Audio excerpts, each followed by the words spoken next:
யார் மணி? வீடு எதுவும் வாடகைக்கு பார்க்க வந்திருக்கீங்களா? இல்லம்மா, என்ன உங்களுக்கு தெரியலையா? எங்கேயோ பார்த்த மாதிரி தெரியுது. சட்டுன்னு எதுவும் ஞாபகத்துக்கு வரலையேம்மா? அம்மா, நான் தான் அகிலா, அருணாவோட ஃப்ரெண்ட். இந்த வீட்ல அவ கூட இருந்தனே. ஓ, அந்த பெங்களூர் போன அகிலா நீங்க தானா? ஞாபகம் வந்துருச்சுமா. எப்படிமா இருக்க? எனக்கு ஒண்ணும் இல்லம்மா. நான் அருணாவை பார்க்க வந்தேன். அவ வீடு பூட்டி இருக்கு. பக்கத்துல எங்கேயாவது போயிருக்காளாமா? இல்லையம்மா, அவ காலி பண்ணிட்டு போயிட்டாலேம்மா.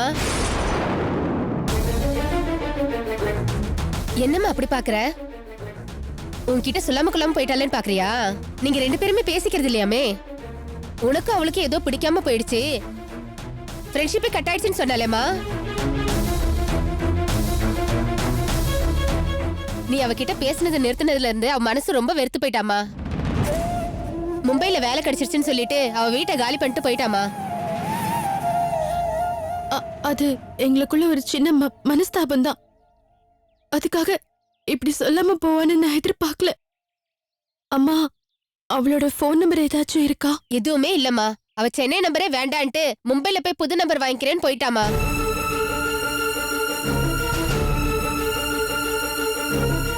பாவம் நீமா, என்ன நினைச்சு வந்தியோ தெரியல. ஒரு 2 நாளைக்கு முன்னாடி வந்திருக்க கூடாதா? அவளை பாத்துருக்கலாம்ல. இப்ப வந்திருக்கியே, என்ன பண்றது? ஒண்ணுக்கு ஒண்ணா பழகிட்டு இப்ப மனஸ்தாபம்னு பிரிஞ்சா என்ன பண்றது? எவ்வளவு தொல்லை பாத்தியா? ஐயோ, போன் வந்துருச்சுமா. என் வீட்டுக்காரதாமா. இன்னும் என்ன பண்றேன்னு கேள்வி கேட்பாரு. நான் வரேம்மா, பாத்துக்க. ஹலோ, சொல்லுங்க. இதோ வந்துட்டே இருக்கேங்க.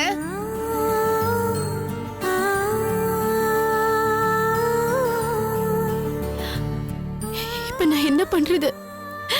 கடவுளே, என்ன ஏன் இன்னும் உயிரோட வச்சிருக்க? ஏதாச்சும் பண்ணி என் உயிரை எடுத்துக்க.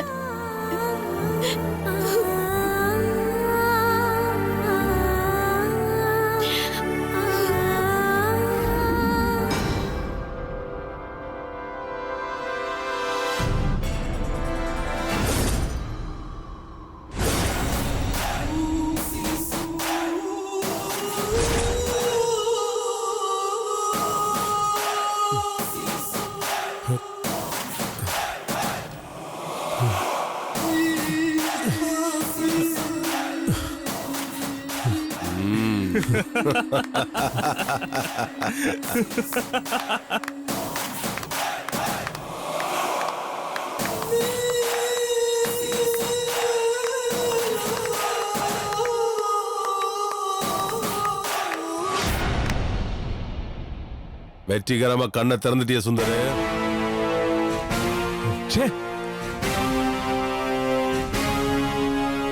உன் மனசுல என்ன பெரிய துப்பறியும் ஆபீசர் நினைப்பா? என்கிட்டயே வந்து ஏன் ஆளை பத்திய விசாரிக்கிற? என்ன நினைச்சு விசாரிச்ச? என்ன காட்டி கொடுப்பனா? டேய், போட்டு தள்ளுவன தவிர கூட இருக்கிறவனை காட்டி கொடுக்க மாட்டேன்டா. எதுக்காக உன்னை நைஸா கூட்டிட்டு வந்து உன் மண்டையிலேயே போட்ட? இப்ப தெரிஞ்சுக்கிட்டியா எங்களை பத்தி? ஏய், முதல்ல என்ன அவுத்து விடுங்கடா. அவுத்து விட்டா என்ன பண்ணுவ நீ? அடிச்சு என்ன தும்சம் பண்ணிருவியா? பார்க்கலாமா? டேய், அவுத்து விடுறா.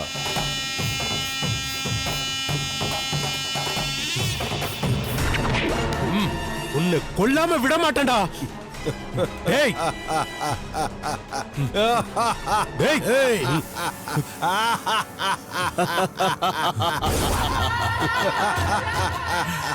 நாயகம், அருமை நாயகம். கொல்லுடா அவன, கொல்லு. ஏன் சுந்தர் தயங்குற? என்ன கொல்லதானே கழுத்தை பிடிச்ச? நெரிச்சு கொல்லு. வேண்டா அருமநாயகம், இவனை நான் விட்டுறேன். ஒழுங்கு மரியாதையா ரேவதி மகேஷி மட்டும் என்கிட்ட ஒப்படைச்சிரு. உங்களை நான் உயிரோட விட்டுறேன். இங்க பாருடா காமெடிய. இவர் உயிரே என் கத்தி முனையில நிக்குது, இவர் நம்மள உயிரோட விடுறாராம். ஏய், இவனை பிடிச்சு கட்டுறா.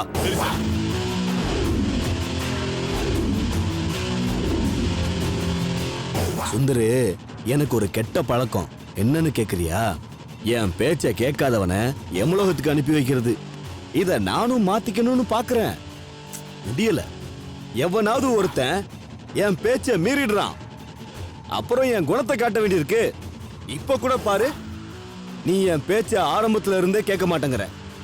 கடைசியா என் ஆளுங்களை வச்சே ஹீரோத்தனம்லாம் பண்ண பாக்குற. உன்னை என்ன பண்ணலாம் நீயே சொல்லு. இத பாரு, மரியாதையா சொல்றேன், என்ன விட்டுடு. சரி, என் பேச்ச நீ கேட்க மாட்ட. உன்னை வயித்துல குத்தி கொள்ளவா, நடு மண்டையில குத்தி கொள்ளவா, இல்ல எப்படி கொல்ல நீயே சொல்லு. பணம் வரலைனா மகேஷ தான் போட்டு தள்ளணும்னு நினைச்சேன். ஆனா எதிர்பாராத விதமா நீ வந்து மாட்டிக்கிட்ட. இதுவும் நல்லதுக்கு தான். மகேஷ கொன்னு அனுப்புறதை விட உன்னை கொன்னு உன் பணத்தை வீட்டுக்கு அனுப்புனா நான் கேட்ட பணம் இம்மிடியட்டா வரும்.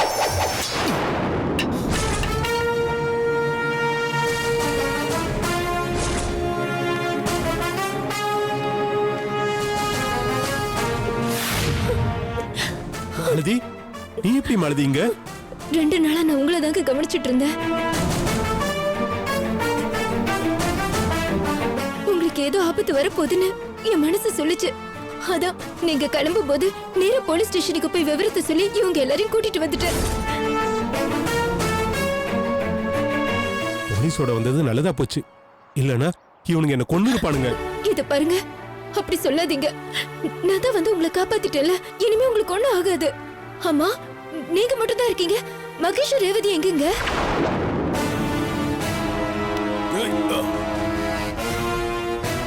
அவங்கள ஒளிச்சு வச்சிருக்கா மாலதி, எங்கன்னு தெரியல. என்னங்க இது? அவங்க 2 பேரையும் காப்பாத்துறதுக்காக தானே உங்க உயிரை பணைய வச்சு இங்க வந்தீங்க. இப்ப எங்க இருக்காங்கன்னு தெரியலன்னு சொல்றீங்க. இந்த அயோக்கிய ராஸ்கல் தான் அவங்க 2 பேரும் எங்கேயோ அடைச்சு வச்சிருக்கான்னு நினைக்கிறேன். இருங்க சுந்தர், உண்மையை நான் வர வைக்கிறேன். ஒழுங்கு மரியாதையா அவங்க 2 பேரையும் எங்க மறைச்சு வச்சிருக்கன்னு சொல்லு, இல்ல உன் மூளை செதறிடும் ராஸ்கல்.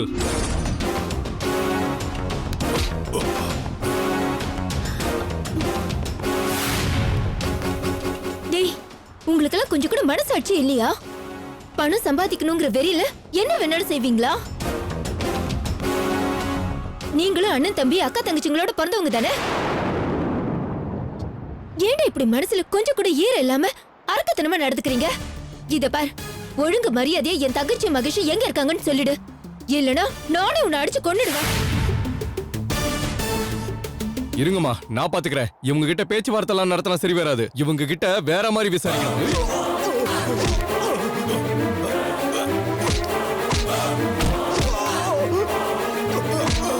சொல்லு, எங்க மறைச்சு வச்சிருக்க?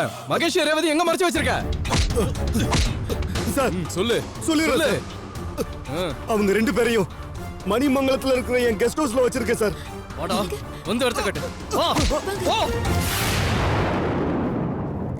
நந்தினி, விஸ்வாவுக்கு இன்னொரு ஆண் வாரிசு பிறக்கும்னு அன்னைக்கு நான் சொல்லியிருந்தனே, ஞாபகம் இருக்காமா?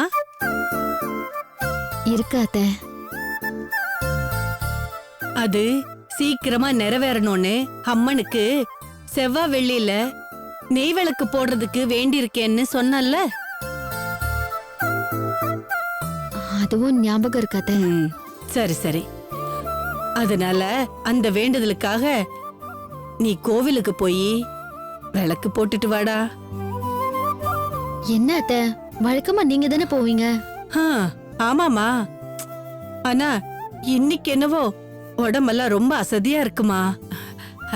அதனால சமையல் வேலையில நான் கவனிச்சுக்கிறேன். இன்னைக்கு ஒரு நாள் நீ கோவிலுக்கு போய் விளக்கு போட்டுட்டு வாடா.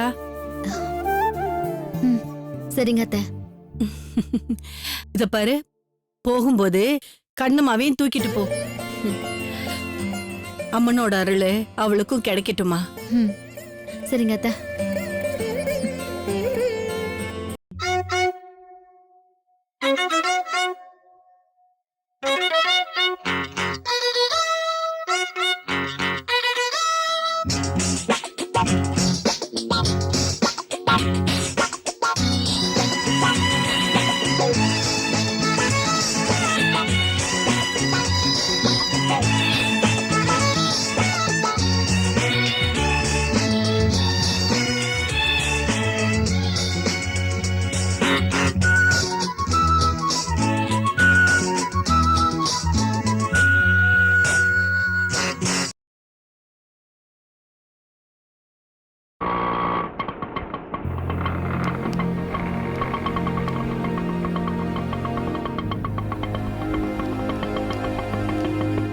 வாங்க.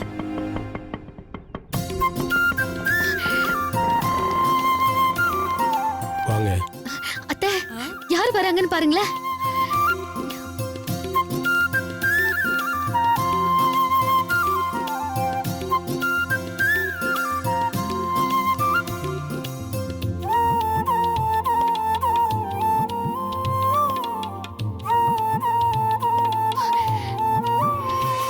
ரேவதி,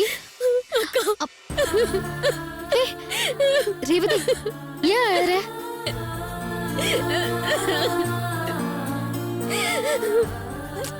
சொன்னா கேளு, அழாத.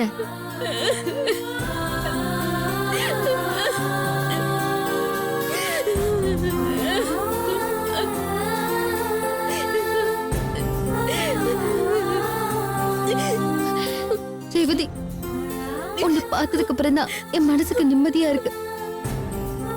உங்களை காப்பாத்தியாச்சு.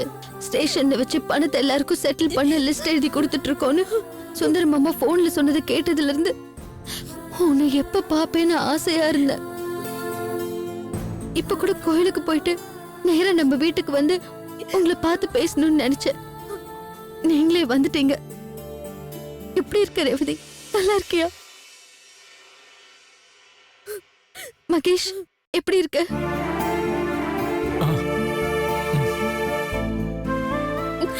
நாங்க நல்லா இருக்கோம்க்கா. எங்களை சுந்தர் மாமாவும் மாலத்திக்காவும் வந்து காப்பாத்திட்டாங்க. சரியான நேரத்துல நீங்களும் சுந்தர் மாமாவும் சேர்ந்து பிளான் பண்ணி அந்த சரண்யாவும் கணேஷையும் போலீஸ்ல புடிச்சு கொடுத்திருக்கீங்க. அதுக்கு நன்றி சொல்றதுக்கு தான் நாங்க ஸ்டேஷன்ல இருந்து நேரா இங்க வந்துட்டோம்.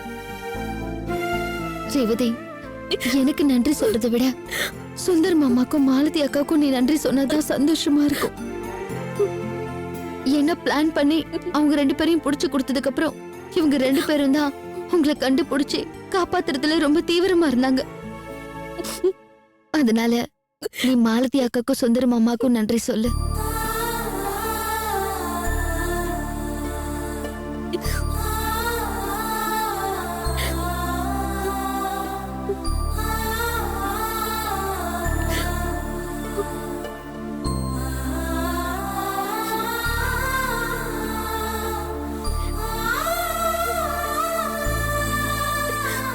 அக்கா, என்ன மன்னிச்சிருக்கா? ஏய், என்னடி இதெல்லாம்?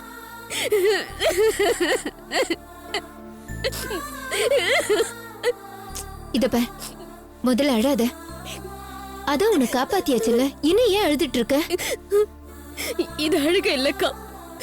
நான் உனக்கு செஞ்ச அவமானத்துக்கெல்லாம் என் கண்ணீரால நான் கழுவுறேக்கா.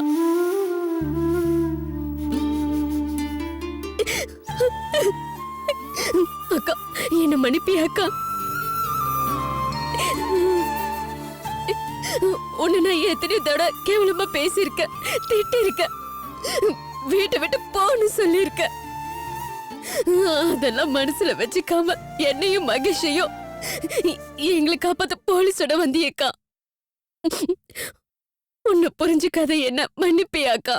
ஏய், ரேவதி, என்னடி?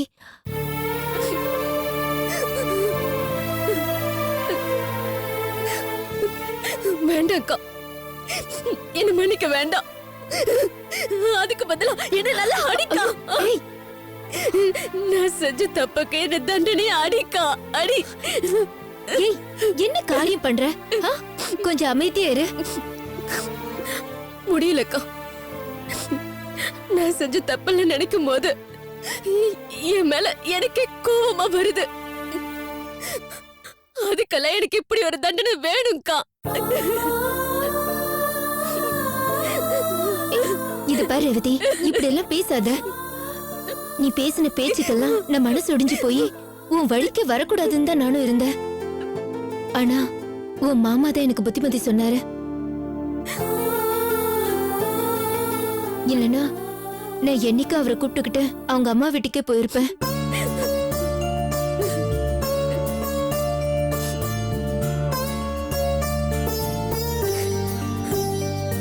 ரேவதி புரியாம பேசுறா. அவ மனச சரண்யாவும் கணேஷும் கெடுத்து வச்சிருக்காங்க. அதனால அவங்க கிட்ட ரேவதி மாட்டிக்க கூடாதுன்னு எனக்கு எடுத்து சொல்லி இங்கே இருக்க வச்சாரு.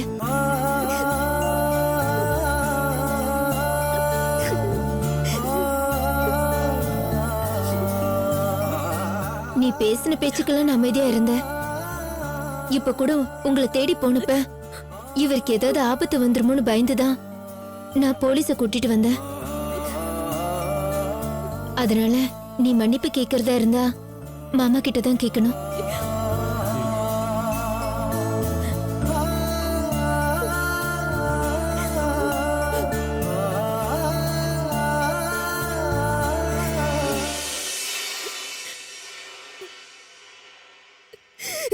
என்ன மன்னிச்சிருங்க மாமா. என்னது? எந்திரி, முதல்ல எந்திரி. எந்திரி ரேவதி. இல்ல மாமா, என்ன மன்னிச்சிட்டு சொல்லுங்க, அப்புறம் நான் ரேவதி, எழுதிக்கிறேன். முதல்ல நீ எந்திரி, எந்திரி. அழாத, அழாத ரேவதி, சொன்ன கேளு, அழாத. மாமா, உங்களை மதிக்காம நான் எப்படி எல்லாம் பேசி அவமானப்படுத்திருக்கேன்.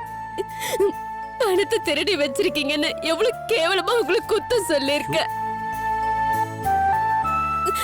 ஒவ்வொரு தடவை கணேஷ பத்தி சொல்லும் போதெல்லாம் நான் அதை புரிஞ்சுக்காம பணத்தை சுருட்ட டிராமா போடுறீங்கன்னு வாய் கூசாம சொல்லிருக்கேன்.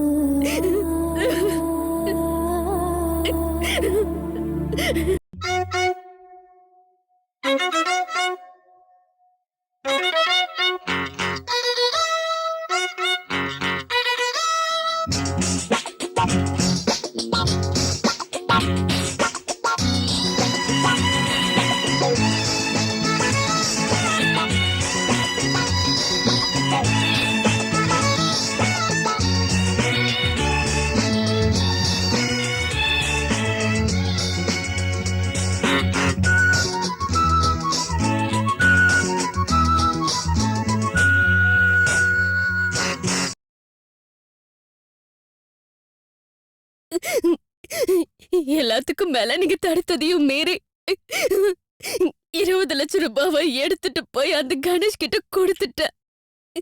இதுக்கெல்லாம் மன்னிச்சிருங்கன்னு ஒரு வார்த்தையில கேட்டா என்னது? போதுமா மாமா? இல்ல மாமா, இதெல்லாம் போதாது மாமா. காலத்துக்கு உங்க காலடிக்கு செருப்பா இருந்தாலும் நான் உங்களுக்கு பண்ண அவமானமும் அசிங்கத்துக்கும் போதாது மாமா. ஆமாண்ணே, நானும் உங்க பேச்ச மதிக்காம இருந்துட்டேன். பணம் சம்பாதிக்கணுன்ற வெறியில அந்த கணேஷ் சரண்யாவை பத்தி புரிஞ்சுக்காம உங்க பேச்சையும் காதுல கேட்காம இருந்துட்டேனே. இவ ஆடின ஆட்டத்துக்குலாம் நான் தலையாட்டி இவ சுதந்திரத்துல யாரும் தலையிடாதீங்க திமிரா சொல்லிட்டேன். எல்லாரும் என்ன மன்னிச்சிடுங்க. ஏய், என்னடா மகேஷ், நீயும் ரேவதி மாதிரி மன்னிப்பெல்லாம் கேட்டுட்டு இருக்க? அதெல்லாம் எதுவுமே வேண்டாம். என்கிட்ட மன்னிப்பு கேட்கணுங்கிறதுக்காக நான் உங்களை காப்பாத்தினேன். இல்ல மகேஷ், நம்ம எல்லாருமே ஒரே குடும்பம். நமக்குள்ள யாருக்காவது ஏதாவது ஒண்ணுன்னா என்னால முடிஞ்சதை நான் செய்வேன். உங்க விஷயத்திலே நான் அதான் செஞ்சிருக்கேன். இத பாரு, இந்த மன்னிப்பெல்லாம் கேட்டு என்ன பெரிய மனுஷன் ஆக்கிடாதீங்க. நீர் அடிச்சு நீர் விலகாதுன்னு சொல்லுவாங்க. இத பாருங்க, நம்ம குடும்பத்தை பொறுத்த வரைக்கும் எப்பவுமே எல்லாருமே ஒன்னாவே இருக்கணும். புரியுதா? சுந்தர் சொல்றது கரெக்ட் தாமா. இனிமேலாவது இந்த மாதிரி தப்பெல்லாம் செய்யாம இருங்க. குடும்பத்துல மூத்தவங்க சொன்னா அதுல கண்டிப்பா ஒரு அர்த்தம் இருக்கும்னு புரிஞ்சு நடந்திருந்தா இன்னைக்கு இவ்ளோ பிரச்சனை வந்திருக்காதுமா. எப்படியோ நம்ம கும்பிட்ட சாமிதான் நம்மள இந்த பிரச்சனையில இருந்து காப்பாத்திருக்கு. ஆமா ரேவதி, இனிமே எதையும் புரிஞ்சுக்காம யாரையும் எடுத்தறிஞ்சு பேசாத. அது மட்டும் இல்ல, மறுபடியும் சீட்டு கம்பெனி ஆரம்பிக்கணும்னு கனவுல கூட நினைச்சிடாத, சரியா?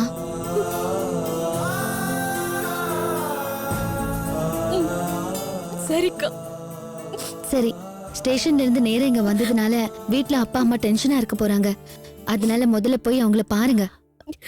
சரி நந்தினி, அப்ப நாங்க கிளம்புறோம். வரோம் அத்தை. சரிம்மா, பாத்து போயிட்டு வாங்க. வரமா.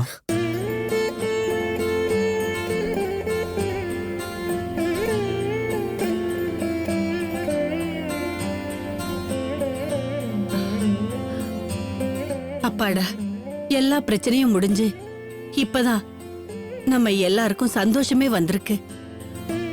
இதே சந்தோஷத்தோட கோவிலுக்கு போய் சாமிக்கு நன்றி சொல்லிட்டு வாமா. போ. சரிங்க அத்தை. சரிம்மா.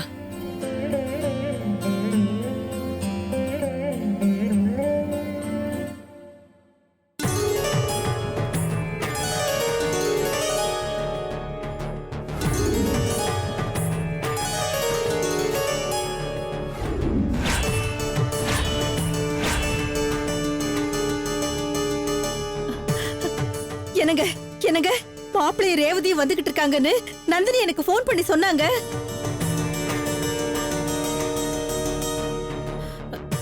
என்னங்க நான் எவ்வளவு சந்தோஷமா ரேவதியும் மாப்பிள்ளையும் வராங்கன்னு சொல்லிக்கிட்டு இருக்கேன், நீங்க பாட்டுக்கு மூஞ்சியை திருப்பிக்கிட்டீங்க.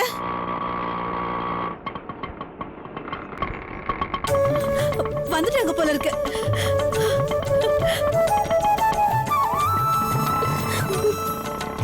ரேவதி வந்துட்டியாமா? வந்துட்டியா? நான் கும்பிட்ட கடவுள் என்ன கைவிடலம்மா. இப்பதாமா எனக்கு நிம்மதியா இருக்கு. மாப்பிள்ள வாங்க, மாப்பிள்ள வாங்க, வாமா வா. நில்லு.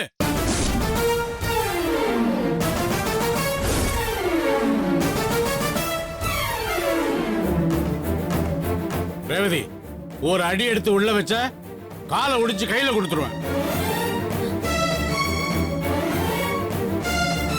ரேவதி தவிர மத்த எல்லாரும் உள்ள வாங்க.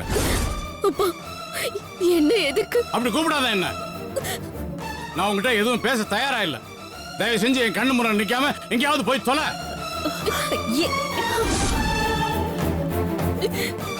ஏங்க என்ன பேசுறீங்க?